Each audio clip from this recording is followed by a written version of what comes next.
Hello everyone, welcome back. And you are watching my YouTube channel Technical World.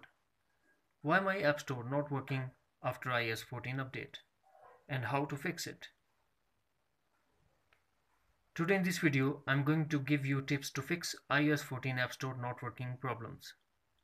Before start, please don't forget to subscribe and also press the bell icon for latest video notifications. Let's start. Tip number 1. Close or reopen App Store. It's called Lucky Try. Before moving forward, take a few seconds to close App Store, reopen it to see if it could solve iOS 14 App Store not working problem or not.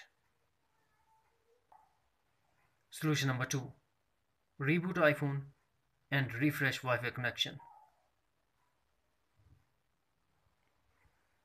Restarting your iPhone, the system will automatically renew your internet connection, clear App Store cache and reset your network settings.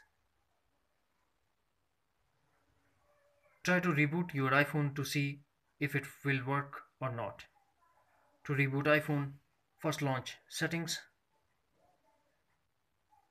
then tap General, scroll down and tap Shutdown, drag the slider to power off, wait for a minute and turn on your iPhone.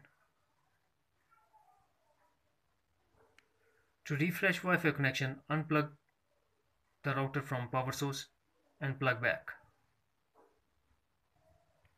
Tip number 3.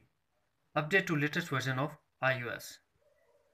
To check that, launch Settings, connect to Wi-Fi, make sure that you have a strong Wi-Fi connection, then tap General and tap Software Update and update your iPhone if update is available.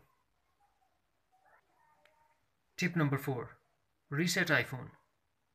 Apple community suggests that resetting an iPhone will fix this iOS 14 App Store not working problem.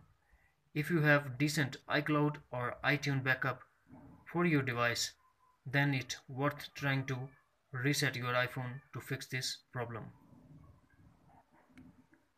To reset iPhone, first we have to go to Settings, then tap General, scroll down and tap Reset, and tap Reset All Content and Settings, and tap again Reset All Content and Setting to confirm your action. That's it. Have App Store not working issue too? Drop a line to us in the comments. Thanks for watching. Take care. Bye bye.